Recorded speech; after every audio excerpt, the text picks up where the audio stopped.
10 ಕಾಲ್ಗೆ ಬಂದಿದ್ದಾನೆ ಆ ವ್ಯಕ್ತಿ.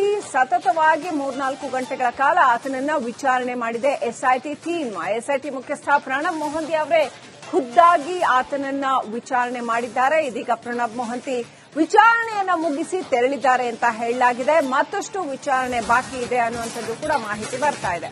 ಸತತ 4 ಗಂಟೆಯಿಂದ ಈ ನಿಗೂಢ ವ್ಯಕ್ತಿಯ ವಿಚಾರಣೆ ಮಾಡಿದೆ ಎಸ್ಐಟಿ ಟೀಮ್.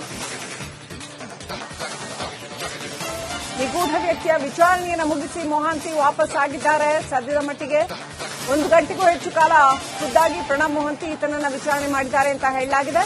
ಹಲವು ವಿಚಾರಗಳು ಬಯಲಿಗೆ ಬಂದಿದೆ ಅಂತ ಹೇಳಲಾಗ್ತಾ ಇದೆ. ತಲೆಬುರುಡೆ ವಿಚಾರದಲ್ಲಿ ಮಹತ್ವದ ಹೇಳಿಕೆ ನೀಡಿದ್ದಾನೆ ದೂರುದಾರ.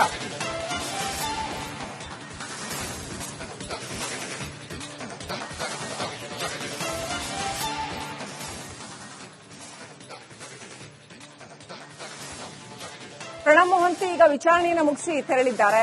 ಹಾಗೆಯೇ ದೂರುದಾರನನ್ನ ಎಸ್ಐಟಿ ಕಚೇರಿಯಲ್ಲೇ ಇರಿಸಿಕೊಂಡಿದ್ದಾರೆ. ಆತನನ್ನ ಇವತ್ತೇನಾದ್ರೂ ವಶಕ್ಕೆ ಪಡಿತಾರಾ ಏನ್ ಕತೆ ಗೊತ್ತಿಲ್ಲ. ಸೊ ಏನಾಗತ್ತೆ ಮುಂದೆ, ಆತನ ಪರ ವಕೀಲರು ಆತನ ಜೊತೆ ಇದ್ದಾರೆ ಅಂತ ಹೇಳಲಾಗ್ತಾ ಇದೆ. 2 ಮಂದಿ ಪೊಲೀಸರನ್ನ, 2 ಪೊಲೀಸರನ್ನ, ಬಂದೂಕುಧಾರಿ ಪೊಲೀಸರನ್ನ ಎಸ್ಐಟಿ ಕಚೇರಿಗೆ ಕರೆಸಿಕೊಳ್ಳಲಾಗಿದೆ. ಹೆಚ್ಚಿನ ಭದ್ರತೆಯನ್ನ ಎಸ್ಐಟಿ ಕಚೇರಿಗೆ ಒದಗಿಸಲಾಗಿದೆ.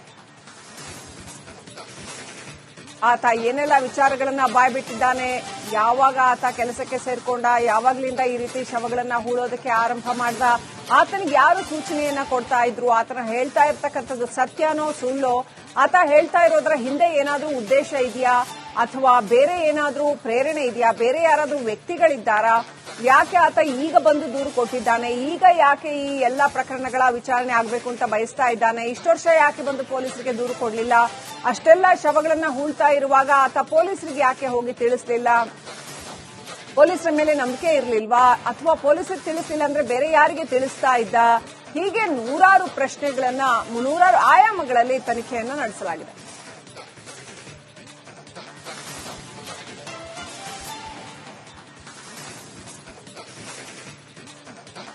ಈ ನಿಗೂಢ ವ್ಯಕ್ತಿ ಬಂದು ಪೊಲೀಸರಿಗೆ ಅಲ್ಲಿ ಒಂದು ಪತ್ರ ಬರಿತಾನೆ, ಜೊತೆಗೆ ತಲೆಬುರುಡೆಯೊಂದನ್ನು ಒದಗಿಸ್ತಾನೆ. ನಾನು ನೂರಾರು ಶವಗಳನ್ನ ಹೂತು ಹಾಕಿದ್ದೇನೆ ಧರ್ಮಸ್ಥಳದಲ್ಲಿ, ನಾನು ಕೆಲಸಗಾರನಾಗಿದ್ದೆ, ಕಾರ್ಮಿಕನಾಗಿದ್ದೆ, ನೂರಾರು ಶವಗಳನ್ನ ಹೂತು ಹಾಕಿದ್ದೀನಿ ಅಂತ ಬಂದು ಹೇಳ್ತಾನೆ. ಆ ಶವಗಳ ಮೇಲೆ ಬಟ್ಟೆ ಇರ್ತಿರ್ಲಿಲ್ಲ, ಗಾಯದ ಗುರುತುಗಳು ಇರ್ತಾ ಇತ್ತು, ದೌರ್ಜನ್ಯ ಆದ ಗುರುತುಗಳು ಇರ್ತಾ ಇತ್ತು, ನಾನು ಅಂಥ ಶವಗಳನ್ನ ಹೂತು ಹಾಕಿದ್ದೇನೆ, ಹಾಗಾಗಿ ಈ ಇಡೀ ಪ್ರಕರಣದ ವಿಚಾರಣೆ ಆಗಬೇಕು ಅಂತ ಪೊಲೀಸರಿಗೆ ಬಂದು ಹೇಳ್ತಾನೆ. ಈಗ ನನಗೆ ಬಹಳ ಒಂದು ರೀತಿ ಅಪರಾಧಿ ಭಾವನೆ ಕಾಡ್ತಾ ಇದೆ, ಹಾಗಾಗಿ ನನ್ನ ಪಾಪವನ್ನ ಕಳ್ಕೊಳ್ಳೋದಕ್ಕೆ, ನನ್ನೊಳಗಿರುವ ಈ ಭಾವನೆಗಳನ್ನ ಕಳ್ಕೊಳ್ಳೋದಕ್ಕೆ ನಾನು ಈಗ ಬಂದು ಕಂಪ್ಲೇಂಟ್ ಕೊಡ್ತಾ ಇದ್ದೀನಿ. ನನಗೆ ಜೀವ ಬೆದರಿಕೆ ಇದೆ, ನಾನು ಬದುಕ್ತೀನೋ ಇಲ್ವೋ ಗೊತ್ತಿಲ್ಲ, ಜೀವ ಬೆದರಿಕೆ ಇದೆ, ಹಾಗಾಗಿ ನಾನು ಬೇರೆ ರಾಜ್ಯದಲ್ಲಿ ಹೋಗಿ ತಲೆಮರೆಸಿಕೊಂಡು ಬದುಕ್ತಾ ಇದ್ದೆ ಅಂತೆಲ್ಲ ಹೇಳಿ ಆತ ಕಂಪ್ಲೇಂಟ್ ಕೊಟ್ಟಿದ್ದ. ಈಗ ಸರ್ಕಾರ ಈ ಪ್ರಕರಣದ ವಿಚಾರವಾಗಿ ತನಿಖೆ ಮಾಡೋದಕ್ಕೆ ಸ್ಪೆಷಲ್ ಇನ್ವೆಸ್ಟಿಗೇಷನ್ ಟೀಮ್ ಅನ್ನ ಐಪಿಎಸ್ ಅಧಿಕಾರಿ ಪ್ರಣಬ್ ಮೊಹಂತಿ ಅವರ ನೇತೃತ್ವದಲ್ಲಿ ರಚನೆ ಮಾಡಿದೆ. ಸಾಕಷ್ಟು ಸಮರ್ಥ ಅಧಿಕಾರಿಗಳು ಪ್ರಣಬ್ ಮೊಹಂತಿ ಅವರ ಜೊತೆಗಿದ್ದಾರೆ. ಇಡೀ ತಂಡ ಈ ಅನಾಮಿಕ ವ್ಯಕ್ತಿಯನ್ನ ವಿಚಾರಣೆ ಮಾಡ್ತಾ ಇದೆ. ಅಷ್ಟೇ ಅಲ್ಲ, ಇಡೀ ಪ್ರಕರಣವನ್ನ ವಿಚಾರಣೆ ಮಾಡ್ತಾ ಇದೆ. ಈ ಬಗ್ಗೆ ಇನ್ನಷ್ಟು ಮಾಹಿತಿ ಕೊಡೋದಕ್ಕೆ ನಮ್ಮ ಪ್ರತಿನಿಧಿ ದಿನೇಶ್ ಕಾಶಿಪಟ್ನ ಹಾಗೂ ಮಾರುತಿ ಇಬ್ಬರು ಕೂಡ ಧರ್ಮಸ್ಥಳದಿಂದ ಲೈವ್ ಕನೆಕ್ಟ್ ಆಗಿದ್ದಾರೆ. Let me go to Dinesh first. Dinesh, ಯಾವ ರೀತಿಯಲ್ಲಿ ಬೆಳಗ್ಗೆಯಿಂದನೂ ವಿಚಾರಣೆ ಸಾಗಿದೆ, ಏನಾದ್ರೂ ಮಾಹಿತಿಯನ್ನ ಬಿಟ್ಕೊಟ್ಟಿದ್ದಾನ ಈತ, ಆತನ ಜೊತೆ ಬಂದಿರತಕ್ಕಂತ 2 ಲಾಯರ್ ಆತನ ಜೊತೆನೇ ಇದ್ದಾರಾ, ಈ ವ್ಯಕ್ತಿಯನ್ನ ಎಸ್ಐಟಿ ಟೀಮ್ ಏನಾದ್ರೂ ವಶಕ್ಕೆ ಕೇಳುತ್ತಾ, ಮುಂದಿನ ಕಾನೂನು ಪ್ರಕ್ರಿಯೆ ಹೇಗಿರುತ್ತಂತೆ ದಿನೇಶ್?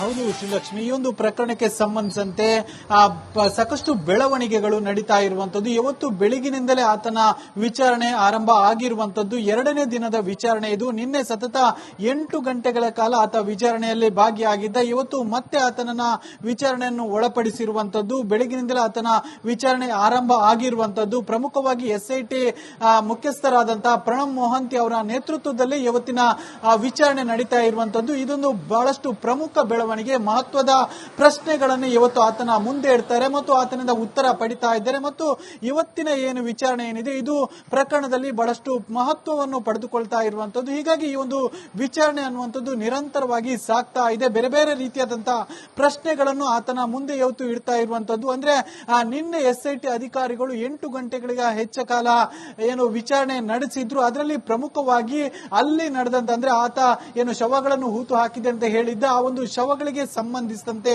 ಆ ಒಂದು ಕೊಲೆ ಆದದ್ದು ಅಂದ್ರೆ ಆತ ಹೇಳಿರುವಂತೆ ಸಾಕಷ್ಟು ಶವಗಳೇನಿದೆ ಅದು ಕೆಲವೊಂದಿಷ್ಟು ಅಪ್ರಾಪ್ತ ಬಾಲಕಿಯರ ಶವ ಆಗಿತ್ತು, ಕೆಲವೊಂದಿಷ್ಟು ಯುವತಿಯರ ಶವ ಆಗಿತ್ತು, ಕೆಲವೊಂದಿಷ್ಟು ಕೊಲೆಯಾದಂತಹ ಶವ ಆಗಿತ್ತು. ಹೀಗೆ ಬೇರೆ ಬೇರೆ ರೀತಿಯಾದಂತಹ ಕೊಲೆಯಾದಂತಹ ಶವಗಳನ್ನ ನಾನು ಹೂತು ಹಾಕಿದ್ದೇನೆ ಅಂತ ಹೇಳಿದ್ದ. ಪ್ರಕರಣದ ಗಂಭೀರತೆಯನ್ನು ನಿನ್ನೆ ಹೇಳಿದ್ದ. ಹೀಗಾಗಿ ಆ ಒಂದು ಪ್ರಕರಣದ ಗಂಭೀರತೆಗೆ ತಕ್ಕಂತೆ ಇವತ್ತು ಪ್ರಶ್ನೆಗಳನ್ನು ಕೂಡ ಮೊಹಂತಿ ಅವರು ಮುಂದೆ ಇಡ್ತಾ ಇರುವಂತದ್ದು. ಅಂದ್ರೆ ನಿನ್ನೆ ಹೇಳಿದಂತಹ ಹೇಳಿಕೆಗೆ ಪೂರಕವಾಗಿ ಮತ್ತಷ್ಟು ಪ್ರಶ್ನೆಗಳನ್ನು ಹಾಕ್ತಾ ಇರುವಂತದ್ದು. ಇದರ ನಡುವೆ ಮತ್ತೊಂದು ಬೆಳವಣಿಗೆ ಏನಂದ್ರೆ ಇವತ್ತು ಏನು ಆತನನ್ನ SIT ವಶಕ್ಕೆ ಪಡೆಯುವಂತಹ ಸಾಧ್ಯತೆಗಳು ಕೂಡ ಬಹಳಷ್ಟು ದಟ್ಟವಾಗಿರುವಂತದ್ದು. ಯಾಕಂದ್ರೆ ಈಗಾಗಲೇ ಸಾಕಷ್ಟು ಜನ ಪೊಲೀಸ್ ಸಿಬ್ಬಂದಿಗಳು ಕೂಡ ಇಲ್ಲಿ ನಿಯೋಜನೆ ಆಗಿರುವಂತದ್ದು. ನಿನ್ನೆಗಿಂತಲೂ ಹೆಚ್ಚಿನ ಪೊಲೀಸ್ ಸಿಬ್ಬಂದಿಗಳನ್ನು ಇವತ್ತು ಕರೆಸಿಕೊಂಡಿರುವಂತದ್ದು. ಅದರ ಜೊತೆಗೆ ಇಬ್ಬರು ಬಂದೂಕುದಾರಿ ಪೊಲೀಸರನ್ನು ಕೂಡ ಕರೆಸಿಕೊಂಡಿರುವಂತದ್ದು. ಅವರನ್ನು ಕೂಡ ಈಗಾಗಲೇ ಅವರು ಒಳಗೆ ಇರುವಂತದ್ದು. ಹೀಗಾಗಿ ಆತನನ್ನ ಮುಂದಿನ ಹಂತಗಳಲ್ಲಿ ವಶಕ್ಕೆ ಪಡಿತಾರ ಅನ್ನುವಂತಹ ಪ್ರಶ್ನೆ ಇರುವಂತದ್ದು. ಈ ಬೆಳವಣಿಗೆ ನೋಡಿದ್ರೆ ಆತನನ್ನು ವಶಕ್ಕೆ ಪಡೆಯುವಂತಹ ಸಾಧ್ಯತೆಗಳು ಕೂಡ ಇದೆ. ವಶಕ್ಕೆ ಪಡೆದು ಆ ಬಳಿಕ ಧರ್ಮಸ್ಥಳದಲ್ಲಿ ಸ್ಥಳ ಮಹಾಜರು ಪ್ರಕ್ರಿಯೆ ಮಾಡುವುದಕ್ಕೆ ಕರೆದುಕೊಂಡು ಹೋಗುವಂತಹ ಸಾಧ್ಯತೆಗಳು ಕೂಡ ಇದೆ. ಅಲ್ಲದೆ ಹೋದ್ರೆ ಆತನನ್ನು ನ್ಯಾಯಾಧೀಶರ ಮುಂದೆ ಹಾಜರುಪಡಿಸಿ ಆ ಬಳಿಕ ಆತನನ್ನು ವಶಕ್ಕೆ ಪಡೆದು ಏನು ಧರ್ಮಸ್ಥಳಕ್ಕೆ ಕರೆದುಕೊಂಡು ಹೋಗಿ ಅಲ್ಲಿ ನ್ಯಾಯಾಧೀಶರ ಮುಂದೆ ಹಾಜರು ಪಡಿಸುವಂತಹ ಸಾಧ್ಯತೆಗಳು ಕೂಡ ಇರುವಂತದ್ದು. ಒಟ್ಟಿನಲ್ಲಿ ಈ ಒಂದು ವಿಚಾರಣೆ ಅನ್ನುವಂಥದ್ದು ಈಗ ಬಹಳಷ್ಟು ಅಂತಿಮ ಹಂತ ತಲುಪಿರುವಂತದ್ದು. ನಿನ್ನೆ 8 ಗಂಟೆ ವಿಚಾರಣೆ ಆದ್ರೆ ಇವತ್ತು ಬೆಳಗ್ಗಿನಿಂದಲೂ ಕೂಡ ನಿರಂತರ ವಿಚಾರಣೆ ಆಗ್ತಾ ಇದೆ.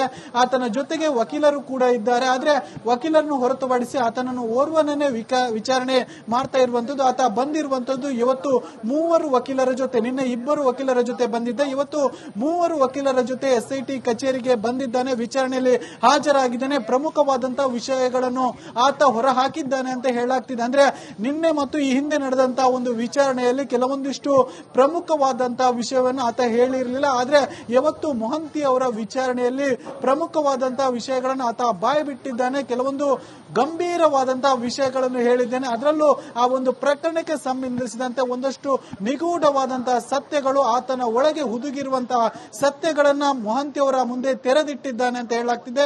ಹೀಗಾಗಿ ಆ ವಿಚಾರಣೆ ಸಾಗ್ತಾ ಇದೆ. ಜೊತೆಗೆ ಆ ತಲೆಬುರುಡೆಗೆ ಸಂಬಂಧಿಸಿದಂತ ಒಂದಷ್ಟು ವಿಚಾರಣೆಗಳನ್ನು ಕೂಡ ಮಾಡ್ತಾ ಇರುವಂತದ್ದು. ಅಂದ್ರೆ ತಲೆಬುರುಡೆಯನ್ನು ನೀನು ಅಗೆದದ್ದು ಯಾವಾಗ, ಯಾರೆಲ್ಲ ಜೊತೆಗಿದ್ರು, ಅಂದ್ರೆ ಆ ಒಂದು ತಲೆಬುರುಡೆ ಅಗೆಯುವ ಸಂದರ್ಭದಲ್ಲಿ ಯಾರೆಲ್ಲ ಜೊತೆಗಿದ್ರು, ಈ ರೀತಿಯಾದಂತಹ ಒಂದಷ್ಟು ಪ್ರಶ್ನೆಗಳನ್ನು ಕೂಡ ಆತನ ಮುಂದೆ ಇಡ್ತಾ ಇರುವಂತದ್ದು. ಇದರ ಜೊತೆಗೆ ಸದ್ಯದ ಬೆಳವಣಿಗೆ ಏನಂದ್ರೆ ಆತನನ್ನು SIT ವಶಕ್ಕೆ ಪಡೆಯುವಂತಹ ಸಾಧ್ಯತೆಗಳು ಕೂಡ ಇದೆ. ಅದಕ್ಕೆ ಪೂರಕವಾದಂತಹ ಒಂದಷ್ಟು ಬೆಳವಣಿಗೆಗಳು ಕೂಡ SIT ಕಚೇರಿ ಮುಂಭಾಗದಲ್ಲಿ ನಡೀತಾ ಇರುವಂತದ್ದು.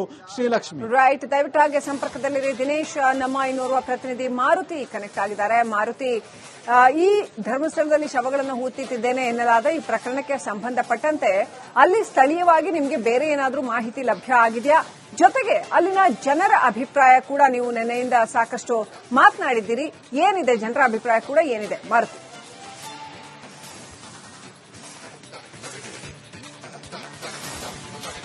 ಲಕ್ಷ್ಮಿ, ಒಂದಿಷ್ಟು ಅಂದ್ರೆ ನಿನ್ನೆ ಇಡೀ ದಿನ 8 ಗಂಟೆಗಳ ಕಾಲ ಸಂಪೂರ್ಣವಾಗಿ